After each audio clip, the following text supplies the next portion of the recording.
इंद्र का सिंहासन छीन लिया गया था। देवतागण भयभीत होकर आकाश में छिपते फिर रहे थे। पृथ्वी पर तो हालत और भी भयावह थी। गांव जलाए जा रहे थे, मंदिर तोड़े जा रहे थे, ऋषि मुनियों की तपस्या भंग की जा रही थी, ब्राह्मणों को जबरन मांसाहार कराया जा रहा था, स्त्रियों और बच्चों पर अत्याचार हो रहे थे। चारों ओर हाहाकार मचा हुआ था। धर्म कहाँ गया? अधर्म का राज कब तक चलेगा? ये चीत्कार हर ओर गूंज रहा था। देवतागण एकत्र हुए। इंद्र, वरुण, अग्नि, वायु, यम सभी ब्रह्मा जी के पास पहुंचे। ब्रह्मा जी ने गंभीर स्वर में कहा, ये असुरों की शक्ति केवल मेरे वरदान से बढ़ी है। अब इन्हें हराने का एक ही उपाय है, जगत के पालनहार श्री हरि नारायण विष्णु, वे ही त्रिलोक के रक्षक हैं। चलो हम सब वैकुंठ चलें। देवतागण विमानों पर सवार होकर वैकुंठ पहुंचे। वैकुंठ धाम की शोभा अनुपम थी। चारों ओर क्षीर सागर लहरें मार रहा था। श्वेत द्वीप पर दिव्य मंदिर, जहां भगवान विष्णु शेषनाग की शैया पर विराजमान थे। उनकी 4 भुजाएं, एक में शंख, एक में गदा, एक में पद्म और एक में चक्र। उनकी आंखें कमल के समान खिली हुई थीं। लक्ष्मी जी उनके चरण दबा रही थीं। गंधर्व गा रहे थे, अप्सराएं नृत्य कर रही थीं। देवताओं ने रोते रोते विष्णु जी के चरणों में गिरकर सारी कथा सुनाई। भगवान, असुरों ने हमें सर्वस्व लूट लिया है। हमारी शक्ति क्षीण हो गई है। आप ही हमारे रक्षक हैं। कृपा करो, हमें बचाओ। भगवान विष्णु मुस्कुराए। उनकी वाणी अमृत से भरी थी। हे देवगण, चिंता मत करो। मैं जानता हूं कि असुरों की शक्ति अब इतनी बढ़ गई है कि सामान्य अस्त्र शस्त्र उन पर काम नहीं करेंगे। उन्हें हराने के लिए एक ऐसे अजेय अस्त्र की आवश्यकता है जिसका कोई तोड़ न हो, जो धर्म की रक्षा करे और अधर्म का संहार करे। मैं स्वयं देवाधिदेव भगवान शिव की तपस्या करूंगा। वे ही मुझे वो महाशक्तिशाली अस्त्र प्रदान करेंगे। देवतागण आश्वस्त होकर लौट गए। भगवान विष्णु ने गरुड़ को बुलाया। गरुड़ की पीठ पर सवार होकर वे हिमालय की ओर चल पड़े। रास्ते में हिमालय की दिव्य शोभा देखते हुए वे सोच रहे थे, मेरे प्रभु शिव कितने दयालु हैं। उनकी कृपा से ही मैं सृष्टि का पालन करता हूँ। आज मैं उनकी भक्ति का परीक्षण दूंगा। कैलाश पर्वत पहुंचकर विष्णु जी ने एक सुंदर स्थान चुना, जहां शिवलिंग स्वयं प्रकट था।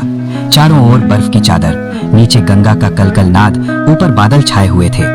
उन्होंने संकल्प लिया, मैं शिव सहस्त्र नाम का 1000 बार जाप करूंगा और हर नाम के साथ एक एक कमल का फूल शिवलिंग पर अर्पण करूंगा। जब तक अनुष्ठान पूरा न हो, न मैं उठूंगा, न खाऊंगा, न पीऊंगा। विष्णु जी ने अपनी माया से 1000 दिव्य कमल के फूल एकत्र किए। वे कमल इतने सुंदर थे कि उनकी सुगंध से पूरा कैलाश महक उठा। फिर उन्होंने आंखें बंद की और ध्यान में लीन हो गए। ओम नमः शिवाय से शुरू होकर शिव सहस्त्र नाम का जाप शुरू हुआ। ओम शिवाय नमः, ओम महेश्वराय नमः, ओम शंकराय नमः। हर नाम के साथ एक कमल चढ़ाते। उनका स्वर इतना मधुर था कि आसपास के ऋषि मुनि, गंधर्व और यहाँ तक कि पशु पक्षी भी मंत्रमुग्ध होकर सुन रहे थे। समय बीतता गया। 100, 200, 500, 999। भगवान शिव कैलाश के गर्भ में विराजमान थे। पार्वती जी उनके पास बैठी थी। नंदी, भृंगी, वीरभद्र सब खड़े थे। शिव जी ने मुस्कुराते हुए कहा, पार्वती देखो, मेरे परम भक्त नारायण कितनी निष्ठा से मेरी आराधना कर रहे हैं, लेकिन मैं उनकी भक्ति की गहराई जानना चाहता हूँ।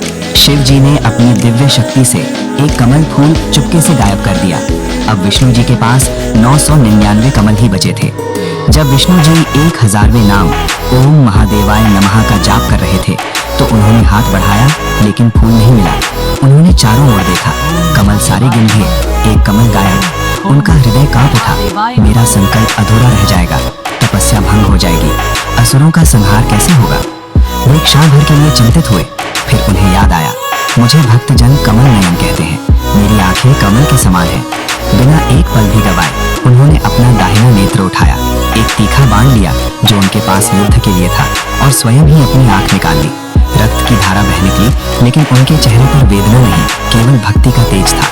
उन्होंने वो नेत्र शिवलिंग पर चढ़ा दिया और बोले, हे महादेव, ये मेरा अंतिम अर्पण है, मेरी भक्ति स्वीकार करो। उस क्षण पूरा ब्रह्मांड थर्रा उठा। तीनों लोकों में देवता, असुर, ऋषि सब स्तब्ध रह गए। भगवान शिव के नेत्रों में आंसू आ गए। वे तुरंत प्रकट हो गए। त्रिनेत्र, जटाजूट, गले में सर्प, भस्म लगाए, डमरू बजाते। पार्वती जी भी साथ थी। शिव जी ने विष्णु जी को गले लगा लिया। हे नारायण, आज तुमने मुझे भी लज्जित कर दिया। तुम्हारी इस निस्वार्थ भक्ति के सामने मेरी कोई परीक्षा नहीं टिक सकती। तुम मेरे सबसे प्रिय भक्त हो। ब्रह्मांड में तुम्हारे समान दूसरा कोई नहीं। शिव जी ने अपने त्रिनेत्र से दिव्य ज्योति निकाली और विष्णु जी की आंख को तुरंत ठीक कर दिया। आंख पहले से भी अधिक तेजस्वी हो गई। फिर शिवजी ने अपना हाथ उठाया, उनके तीसरे नेत्र से एक दिव्य ज्योति निकली, जिसने आकाश में घूमकर एक चक्र का रूप धारण किया। वो चक्र 1000 सूर्यों के समान तेजस्वी था। किनारे पर अग्नि की लपटें, बीच में विष्णु जी का स्वरूप अंकित, और उसमें इतनी शक्ति कि एक बार घूमते ही पाप, अधर्म और असुरों का नाश हो जाता। शिवजी बोले, हे विष्णु, ये मेरा सबसे प्रिय और अचूक अस्त्र है, सुदर्शन चक्र। ये सदा धर्म की रक्षा करेगा। ये तुम्हारी आज्ञा से ही घूमेगा, कभी थकेगा नहीं, कभी चूक नहीं करेगा। असुरों का संहार करो और सृष्टि को बचाओ। विष्णु जी ने चक्र को सिर झुकाकर स्वीकार किया। फिर उन्होंने गरुड़ पर सवार होकर असुरों के विरुद्ध युद्ध किया। सुदर्शन चक्र ने जैसे ही घूमना शुरू किया, असुरों की सेना धूल में मिल गई। जालंधर जैसे महान असुर भी इसके सामने टिक नहीं सके। एक एक असुर का वध हुआ। स्वर्ग फिर से देवताओं के अधिकार में आ गया। पृथ्वी पर शांति छा गई। धर्म की ज्योति फिर प्रज्वलित हो उठी। भगवान विष्णु ने बाद में इस चक्र को अपने अवतारों राम, कृष्ण को भी दिया। कृष्ण अवतार में तो ये चक्र अनेक बार चक्रव्यूह तोड़ने, शिशुपाल का वध करने जैसे कार्यों में काम आया।